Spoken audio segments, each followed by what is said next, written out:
সরকারি জমি অধিগ্রহণ ও পুকুর ভরাটের অভিযোগ তুলে সরব হলেন মেজি এলাকার মানুষজন স্যাম স্টিলের বিরুদ্ধে। একদা এলাকার মানুষের সহযোগিতায় মেজিয়াতে স্যাম স্টিল কারখানা গড়ে উঠেছিল। তখন কথা ছিল এলাকার মানুষকে কাজে নেওয়ার কথা, কিন্তু বাস্তবে তার অন্য রূপ দেখা পাওয়া যাচ্ছে। এলাকার মানুষ অভিযোগ তোলে স্যাম স্টিল কর্তৃপক্ষ বহিরাগতদের কাজে লাগিয়ে এলাকার মানুষকে বাদ দিয়ে দিচ্ছেন। তাছাড়া বর্তমানে স্যাম স্টিল সরকারি জমি অধিগ্রহণ করে পুকুর ভরাট সবই করছে প্রশাসনকে বুড়ো আঙুল দেখিয়ে। এলাকার মানুষ বিষয়টি বারবার জেলা শাসক, বিডিও এবং বন দপ্তরকে জানিয়েছেন, কিন্তু কোনো সুফল না হওয়ায় তারা সংবাদ মাধ্যমের কাছেই মুখ খুললেন। এ বিষয়ে এলাকার সমাজসেবী মলয় মুখার্জি বাঁকুড়া এক্সপ্রেস টিভির মুখোমুখি হয়ে বিস্তারিতভাবে জানালেন এবং তিনি আরও অভিযোগ করেন কিভাবে এই অসাধু কার্য চালিয়ে যাচ্ছেন স্যাম স্টিল কর্তৃপক্ষ তা অজানা সকলের কাছে। কিন্তু আরও বলেন, স্যাম স্টিল কর্তৃপক্ষ এই সকল অবৈধ কাজ বন্ধ না করলে আগামী দিনে এলাকার মানুষ উচ্চ আদালতের দ্বারস্থ হবেন। কিন্তু এখন প্রশ্ন উঠছে যে স্যাম স্টিল কর্তৃপক্ষ এভাবে বেআইনি কাজ করে আসছেন কোনো অদৃশ্য শক্তির বলে কি? কারখানাটা হচ্ছে যে আমাদের স্যাম স্টিল ম্যানুফ্যাকচার কোম্পানি, এটা জেমুয়ায় অবস্থিত। তো এটার বিষয়টা হচ্ছে একটা রাস্তা যেটা আছে আপনার, যে রাস্তাটি অর্ধগ্রাম থেকে মেজিয়া ভায়া পার্বতীপুর, এই রাস্তাটি অর্ধগ্রাম গ্রাম পঞ্চায়েতের এবং পার্বতীপুরের মানুষজনের মেজিয়া আসার প্রধান ও মূল রাস্তা। এই রাস্তাটির উপর স্যাম স্টিল ম্যানুফ্যাকচারিং কোম্পানির রেল লাইন পাতার জন্য একটি আন্ডারপাস নির্মাণ করেছেন।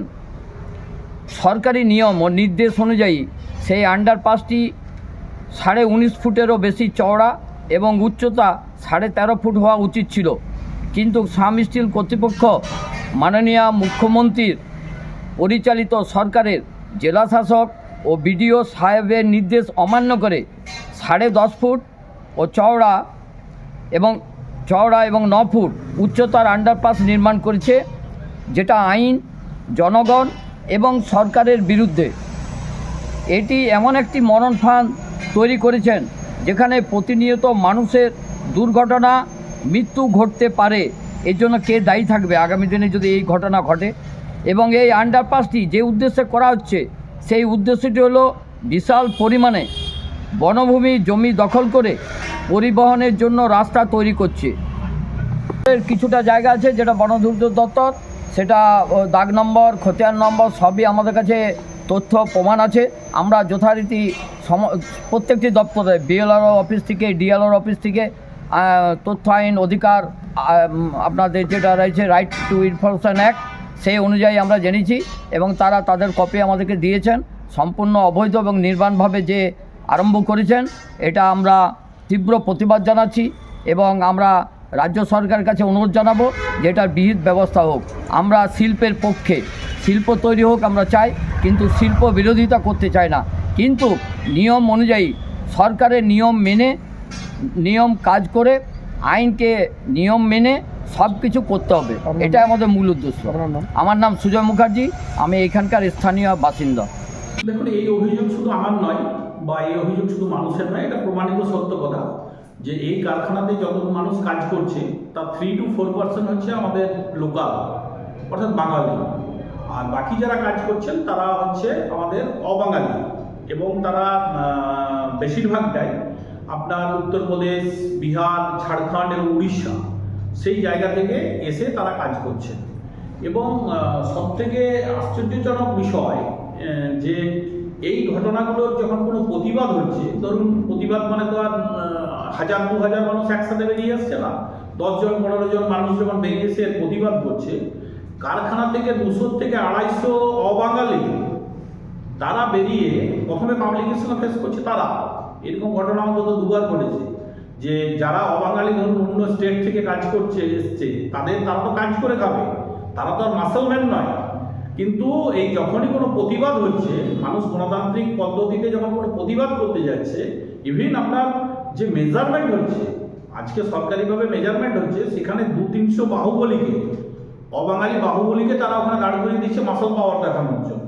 তো এগুলো তো অবশ্যই একটা বিষয় রয়েছে। একে তো ধরুন পরিবেশ, জমি দখল, সরকারি জমি দখল, ব্যাপকভাবে সরকারি জমি দখল হচ্ছে এবং তার ভুরি ভুরি প্রমাণ রয়েছে আমাদের কাছে। আমরা সেগুলো আপনাকে নিয়ে আসবো, অবশ্যই সেটা গভর্নমেন্টকে এবং আইনের জায়গায় যাবে কিন্তু এনাদের যে বিষয়, এখন মেজিয়ার পরিবেশটাকে টোটালি অবাঙালি একটা যে পরিবেশ, অবাঙালিদের যে রাজ, সেই রাজটাকে কায়েম করার একটা চেষ্টা চলছে এবং ভয় ভীতি থেকে শুরু করে সমস্ত কিছুই এনারা এটাকে তৈরি করছেন। এটার প্রতি আমি আলোকপাত করার জন্য নিশ্চয়ই বলবো। এবং আমার বাঙালি ভাইয়েরা যে কাজ করছেন, আপনারা অবাক হয়ে যাবেন, মাত্র 7,500 টাকা বেতন। এবং তারা যে পরিশ্রমটা করছে রোদ ঝড় এবং বৃষ্টিতে, তাদের উপরে যেখানে কাজ করছে কোনো সেট নেই, রোদ ঝড় বৃষ্টিতে কাজ করে পেটের জন্য তারা 7,500 টাকা বেতনে মাত্র কাজ করছে। এবং তার যদি কোনো প্রতিবাদ হয়, এবং 30টা এক্সাম্পল আমাদের আছে, উইদাউট রিজন, কোনো চার্জশিট নেই, কোনো শোকজ নেই, তাকে ওখান থেকে বের করে দেওয়া হয়েছে কারখানা থেকে, তুমি কাল থেকে আসবে না। তো এই যে ব্রিটিশ রাজত্ব, আমার তো মনে হয় যেটা নীল চাষের ওপর, ব্রিটিশরা আমাদেরকে যে নীল চাষ করিয়েছিল, সেই নীল চাষের ওপরে এটা চলছে। এবং আজকে চোখের সামনে দেখতে পাচ্ছি যে অন্য স্টেটের লোকদেরকে বিভিন্ন জায়গায়, রানীগঞ্জে বিভিন্ন জায়গায় লজে রেখে তাদের লজ, ক্যান্টিন, বাসের ফ্যাসিলিটি দিয়ে, এই তো 20টা বাস আছে, আপনারা এখানে দাঁড়ালেই দেখতে পাবেন যে সবসময় যাচ্ছে আসছে 20টা বাস, তাদেরকে নিয়ে যাওয়া নিয়ে আসা, এবং তাদের বেতনও দ্বিগুণ তিনগুণ বেতন। তো এই যে বাঙালির প্রতি বা এই যে এলাকার মানুষের প্রতি এই যে একটা অবিচার চলছে, একটা শোষণ চলছে, এই শোষণ তো আমাদেরকে একদিন না একদিন মানুষ এটার জন্য জাগরিত হবেই। এবং সব থেকে বড় ব্যাপার যে পলিউশন, আজকে মেজিয়ার মানুষ পলিউশন ভোগ করছে, মেজিয়ার মানুষ রাস্তা জঞ্জট ভোগ করছে, ধুলো ভোগ করছে, কিন্তু আজকে মেজিয়ার মানুষ তো তার লোকাল মানুষের জন্য কিছু নেই। ইন্ডাস্ট্রি মেজিয়াতে, কিন্তু তার সুবিধা পাচ্ছে বিহারের লোক, উত্তরপ্রদেশের লোক, উড়িষ্যার লোক, এরা আজকে বেনিফিট পাচ্ছে। এবং সব থেকে বড় ব্যাপার স্কিল্ড আনস্কিল্ড, এরা বলছে যে স্কিল্ড লেবার যদি হয় লোকাল, তাকে আমরা চান্স দেব। হাজার হাজার স্কিল্ড লেবার আজকে সার্টিফিকেট নিয়ে মেজিয়ায় বসে আছে, কোনো স্কিল্ড লেবারের কাজ এরা দিচ্ছে না। তাই এরকম যে একটা অত্যাচার, এই অত্যাচারের তীব্র প্রতিবাদ হওয়া উচিত। এবং আমি মনে করি যে আমাদের সরকারিভাবে এর বিরুদ্ধে এগিয়ে আসা উচিত। আপনারা জানেন যে ব্রিটিশের বিরুদ্ধে যখন আন্দোলন হয়েছিল, সে ব্রিটিশের বিরুদ্ধে আন্দোলনটাকে সংগঠিত করতে সময় লেগেছিল অনেক। তো এদের মধ্যে সংগঠিত হচ্ছে, কিছু কিছু জায়গায় কিছু কিছু মানুষ প্রতিবাদ করছে। প্রতিবাদের সবার তো আর ভাষা নেই, আর সবার মেরুদণ্ড সোজা নেই।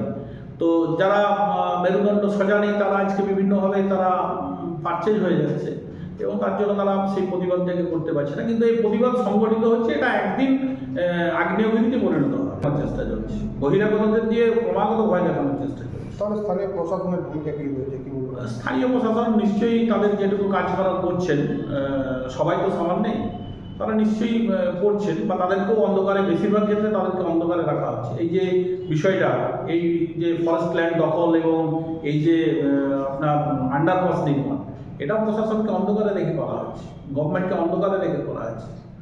তো যার জন্য আজকে আমাদের এই